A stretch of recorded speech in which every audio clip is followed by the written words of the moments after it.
की बाहर चढ़े दादू दीन दयाल। काश्मीर रंजितं वस्त्रं गौरवर्णं शशिप्रभं ददानं श्रीगुरुं दादु वन्दे कारण विग्रहम्। अहो दीन उदारिन भजन रसवास्वान् कीर्तनो दया सिंधो बंदो विनत जन वृंद से स्ततम। प्रभु रक्षे तुक्ते शरणगत सर्वार्थी समन कृपालो पांस्तमास्तव चरण कंजैक शरणान। नमामस्तं दादुम प्रणत जन वृंदार चित पदम। स्वामी जी सिरूप रे स्वामी जी उर्माए स्वामी दादू सारिका सुंदर दूजानाय। दादू दीन दयाल सा नजर न आया कोई घड़सी सारी माने करता करे सोई। दादू दादू जे कहे तिनको कालन खाए पार ब्रह्म दादू भया ताई रया ल्योलाय। गुरु दादू चंदा भय संतन भय चकोर ध्यान धरता नूर गाता बसे मन मोर।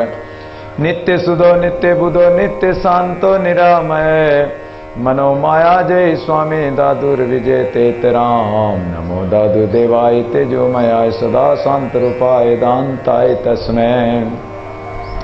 स्मृत पापंत्रे विजितेन्द्रियाय परब्रह्म रूपाय नमो नमस्ते। नमस्कार सुंदर करत निस्दिन बारंबार सदा रहो मम शीश पर सतगुरु चरण तुम्हार। प्रथम वंद पर ब्रह्म परमानंद स्वरूपम। द्वितीय वंद गुरुदेव दियो जिन ज्ञान अनुपम। प्रतिवंद सब संत जोरि कर तिनके आगे। मन वच काय प्रणाम करत भय ब्रह्म सब भागे। ये बातें मंगलाचरण कर सुंदर ग्रंथ बखानिए। तै विघन को उपजे निश्चय कर मानिए। ओम श्री परमात्मने नमः। श्रीमद् गुरुपादाम भुजभ्यो नमो नमः। सर्वसाध हरिजनाय नमो नमः। शुद्ध सच्चिदानंद गणाय नमो नमः। सर्वा विघ्न कर्तृभ्यो नमो नमः। श्रीमद् दादू दयाल वे नमः। श्रीमद् दादू दयाल जी महाराज जो परम गुरु परमाचार्य परम स्वामिन परम विद्वान परम देशिक परम वैज्ञानिक तीनों कृत अनुभववाणी नाम जो शास्त्र है महाराज की महाप्रभु की कलिमल विध्वंसनी कली के विषयमल पापों को हरने वाली परमात्मा देव के भक्ति ज्ञान अमृत को देके और जीवन मुक्ति प्राप्त कराने वाली ये अनुभववाणी है। वाणी जी के अवान्तर पूर्वार्ध भाग साकी स्कंद के विषय और परिचय का अंग निरूपण कर रहे हैं। कल परिचय के अंग में हमने अपने आत्म स्वरूप परमात्मा का परिचय प्राप्त किया कि ये जीव ब्रह्म, ये जीव आत्मा और परमात्मा दोनों एक ही हैं और वो परमात्मा इस जीव आत्मा के अंदर ही विराजमान है। हृदय से अर्जुन तिष्ठति भ्राम्यन यंत्रा रुडानी माया। गीता में भी भगवान कहते हैं कि हे अर्जुन वो मैं ब्रह्म सबके घट में रमा हुआ हूँ। जैसे यंत्रारूढ़ानी माया और यंत्र जैसे मशीन चलती है उसको इस शरीर रूपी मशीन को चलाने वाला मैं ही हूँ, संचालित करने वाला मैं ही हूँ। इसी प्रकार परमात्मा कण कण में रोम रोम में रमे हुए हैं और अगर विचार करके देखा जाए जिज्ञासु गुरु ज्ञान से उनको समझ आ जाती है कि वो मूल परमात्मा अपने घट भीतर ही है और सबका मूल परमात्मा ही है। उसी से सबकी उत्पत्ति हुई है। 5 तत्वों की सृष्टि और सृष्टि में जितने भी देवी देवता वगैरह वृक्षादि 84 लाख योनियां सब उसी परमात्मा की सृष्टि है और वो परमात्मा अपने घट भीतर है। इसी का परिचय देने के लिए जिज्ञासु जनों को गुरुदेव उपदेश कर रहे हैं। दादू मुझ ही माई मैं रहूं मैं मेरा गरबार। मुझी माई में बसूं आप कहे करतार। दादू में ही मेरा अर्श में ही मेरा थान, में ही मेरी ठोर में आप कहे रहमान। मुझी माई में रहूं, अर्थात परमात्मा कहते हैं कि मेरी महिमा में मैं अपने आप स्थित हूं। भगवान अपने आधार से और दूसरों को आधार देकर, वो किसी के आश्रय नहीं है, वो किसी के आधार पर नहीं है, वो सबको आधार देने वाला, सबका आधार है, सबका अधिष्ठान है, कुटस्थ है, अचल है, निश्चल है, अविचल है, अमर है।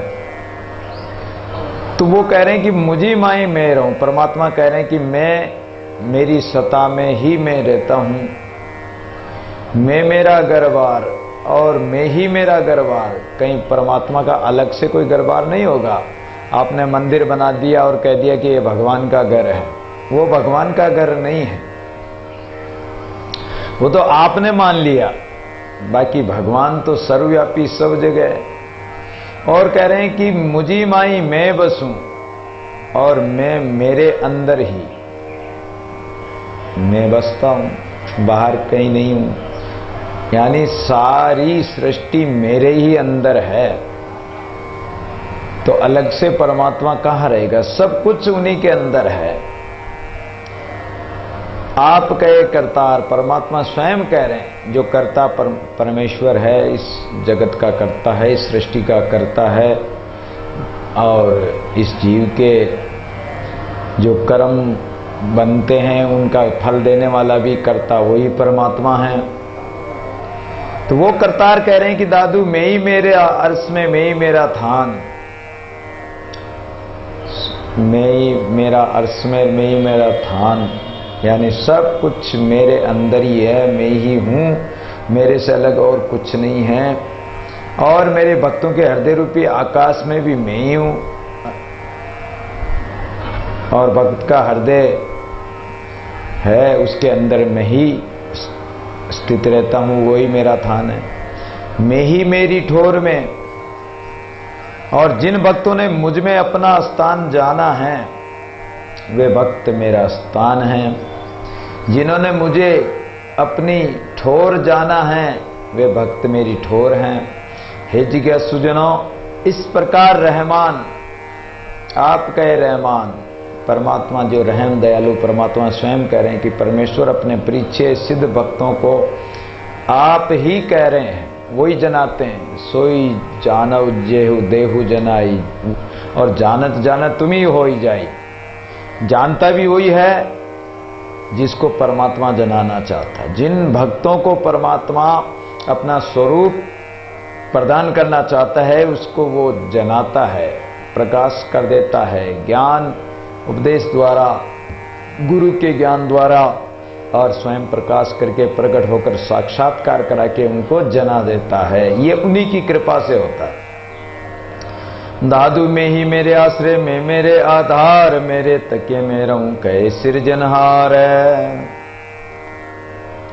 अब परमात्मा स्वयं किसी दूसरे का तो आसरा लेता नहीं है, वो भक्तों को आसरा देने वाला। भगत भी परमात्मा के आश्रय पर रहते हैं, वो दूसरों को आधार देने वाला है, और भक्तों के भी परमात्मा ही आधार है। अनाथों के आसरा, निर्धनों आधार, निर्धन का धन नाम है दादू सृजनहार। मेरे तके में मेरो में कहे सृजनहार, यानी मैं मेरे आश्रम में, मैं मेरी जगह में ही स्थित रहता हूँ। परमात्मा स्वयं हृदय में स्थित रहते हैं भक्तों के।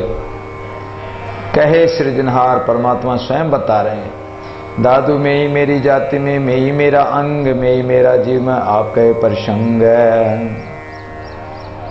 परमात्मा के अलग से कोई जाति नहीं है। भगत, जिस भगत ने परमात्मा को भजा प्रेम से, वही परमात्मा की जाति है, वही परमात्मा का अंग है। और उस भगत के अंदर जो परमात्मा का जीवन है, अर्थात तो वो परमात्मा के बिना जी नहीं सकता है, वो राम नाम ही उनका जीवन है, वो ही परमात्मा है। आपका ये प्रसंग परमात्मा स्वयं प्रसंग बता रहे हैं। दादू सबे दिशा सो सारिका, सबे दिशा मुकबैन, सबे दिशा शरणों सुने, सबे दिशा करने न। इसलिए वो सब दिशाओं में समान भाव से जहां पुकारो, जहां प्रकट होगा परमात्मा, वो सब दिशा में समान भाव से रहेगा। ऐसा नहीं है कि उत्तर में नहीं है, पश्चिम में नहीं है, दक्षिण में नहीं है, पूर्व में नहीं है। वो तो सर्व दिशाओं में, दसों दिशाओं में, जिधर देखो नैन भर तिधर सृजनहार, और समान भाव से वो समान है, एक रस है, समदृष्टि है। बाल खिले डूबत गए, कर बुझ 60,000, बेर लिए सबरी दिए अंगद को नगदहार। बाल खिले, एक क्रतु मुनि के 60,000 पुत्र थे और उनका नाम बाल खिल्ले थे। बाल खिल्ले केवल अंगूठे जितने बड़े थे, ज्यादा बड़े नहीं थे। अपना अंगूठा होता है इतने ही बड़े थे और 60,000 पुत्र थे। एक बार गुरुजी ने कहा कि जाओ अपने समिधा के लिए हवन करने के लिए समिधा चाहिए, तो समिधा के लिए तुम जंगल में से लकड़ियां इत्यादि लेके आओ। अब बाल खिल्ले वहां से रवाना हुए, इतने में सामने इंद्र आ गया। इंद्र बोला कि अरे बाल खिल्लियों, तुम छोटे छोटे बालक हो और तुम कितनी समिधा लेके आओगे, तुमसे कितनी खाएगी। ऐसा करो कि आपके बजाय मैं स्वयं आपके हिस्से की समिधा और मैं गुरुजी के वहां आश्रम पर डाल देता हूं, मैं ले आता हूं आपके बदले। बाल खिल्लियों ने मना कर दिया, नट गए कि हमारे गुरु का आदेश है और हमसे चाहे जितनी आएगी लेकिन हम स्वयं ही लेकर आएंगे, गुरु का आदेश है, गुरु आज्ञा है। अब उनकी बात नहीं मानी तो इंद्र रुष्ट हो गया। इंद्र रुष्ट हो गया तो उसने जो ही वो भयंकर जंगल में गए समिधा लेने के लिए, और इतनी भयंकर बारिश बरसाना शुरू कर दिया इंद्र ने। अब बाल खिले तो बेचारे छोटे छोटे अंगूठे के प्रमाण के छोटे छोटे थे, वो तो गाय के खुर में भी डूब जाए, इतने छोटे बालक थे। अब वो तो पानी में डुबकियां लगाने लगे। उसी समय उन्होंने भगवान से पुकारा, प्रार्थना करी भगवान से। भगवान उसी समय पलक माई प्रगटे सही, जे जन करे पुकार, दीन दुखी तब देकर त्या तुरती वार। परमात्मा उसी समय प्रकट हो गए और 60,000 भुजाएं बना ली भगवान ने।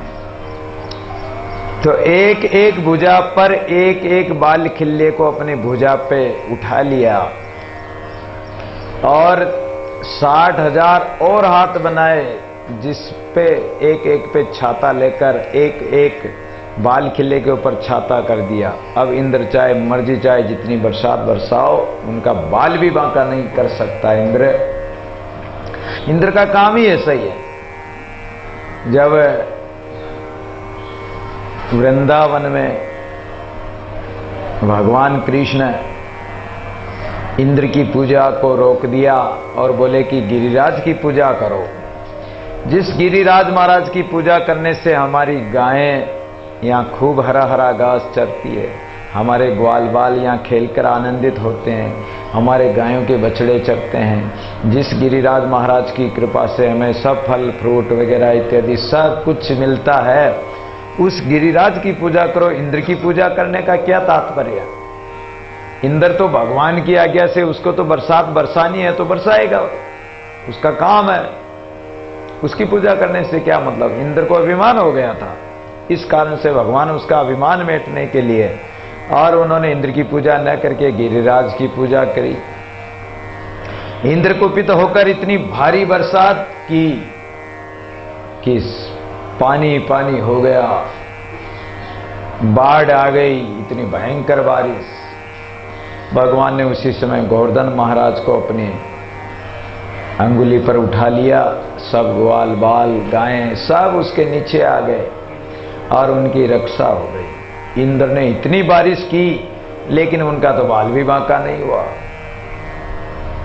जब इंद्र ने आकर देखा कि अगर ब्रज बह गया हो और वो ग्वाल बाले सब बह गए हों तो बरसात बंद कर दी जाए, पता किया तो बोले महाराज वो तो सब सुरक्षित है, उनका तो एक भी बाल बांका नहीं हुआ। इंद्र का अभिमान गड़ गया, इंद्र चरणों में गिर गया। तो इंद्र तो ऐसा ही काम करता है, लेकिन भगवान जिनके रक्षक है भगवान रक्षा कर लेते हैं। आगे पीछे संग्रह आप उठावे भार, वो आगे पीछे सदा साथ रहते हैं। भक्तों के जो सच्चे मन से पुकारते हैं परमात्मा पलक भर भी देर नहीं लगाते, उसी समय प्रकट हो जाते हैं।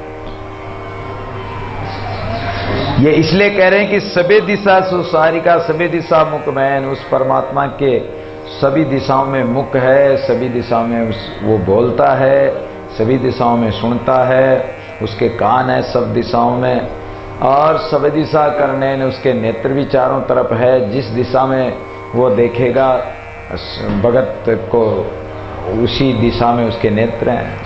सभी दिशा में 10 दिशाओं में उसके नेत्र है, वो किधर से ही देख सकता है और देख रहा है। वो दृष्टा है, सबका दृष्टा बनकर देख रहा है। छाने छाने कीजिए चोड़े प्रकट होई दादू, पेश बैल में बुरा करे जनी कोई। कोई बुरा भी कर रहा है तो भी देख रहा है, वो अच्छा कर रहा तो भी देख रहा है। और न्याय तो फिर उसके हाथ में है, फल तो देना उसके हाथ में है। तुम चाहे बुरा करो चाहे अच्छा करो, ये आपके हाथ की बात है। इसलिए परमात्मा से कहीं छिप नहीं सकोगे। दुनिया की आंखों में तो धूल झोंक दोगे, लेकिन परमात्मा से कैसे बचोगे? परमात्मा तो सर्वव्यापी, सब जगह अंदर बाहर, वो तो अंतर्यामी है।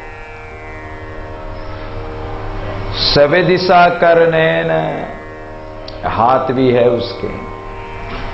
शबरी अपने आश्रम में थी और भगवान जब उसकी कुटिया पर जा रहे थे तो परीक्षा लेने के लिए एक भील का रूप बना लिया और शबरी को कहा कि ए बुढ़िया ये बोर हमें दे दे, नहीं तो मैं भी डंडा मारूंगा। शबरी ने देखा कि ये मुझे मार ही देगा तो मेरे भगवान के दर्शन कैसे होंगे। इसलिए उसने वो जो छावड़ी में बोर थे तोड़े हुए, उन्होंने ऐसे उछाले कि हे भगवान आप तो यहीं से स्वीकार कर लो। तो उन बोरों को नीचे नहीं गिरने दिया भगवान ने, उतने ही हाथ बढ़ाकर और सारे बोर अपने हाथों में जेल लिए और भगवान ने खाए थे। तो भगवान तो के तो सब दिशाओं में और हजारों हाथ हैं, उनकी क्या कमी है? वो चाहे जो बना सकते हैं, चाहे जो कर सकते हैं, सर्वव्यापी सर्वसमर्थ है।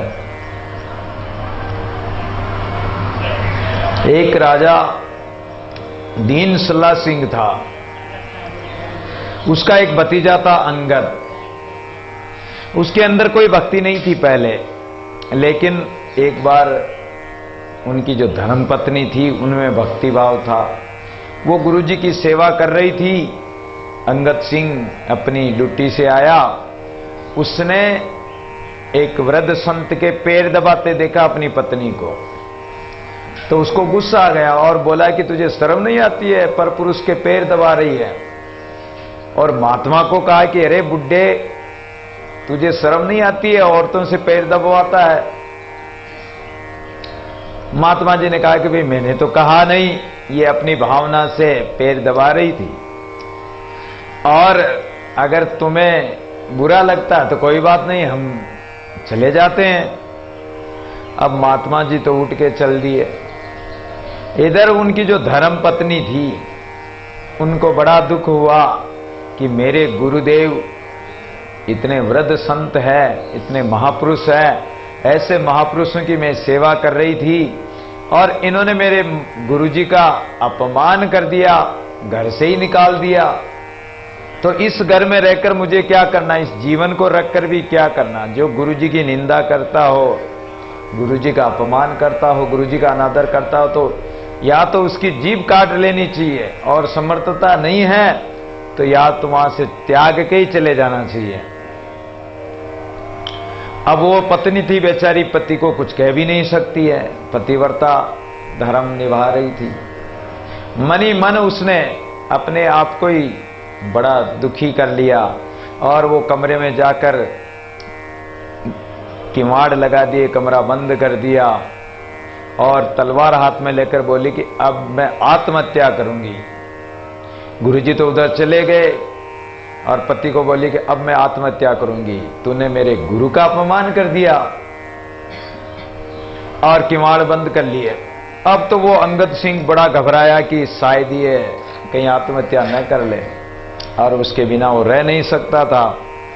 तो बोले कि तुम कैसे राजी हो सकती हो? उसने कहा कि तुम मेरे गुरु को अपमान किया, इसलिए गुरु को वापस मना कर लाओ माफी मांग के, तो मैं दरवाजा खोल सकती हूं, नहीं तो मैं आत्महत्या करूंगी। वो बोला कि तुम आत्महत्या मत करो, मैं गुरुजी को मना के लाता हूं। वो गया और गुरुजी को प्रणाम किया।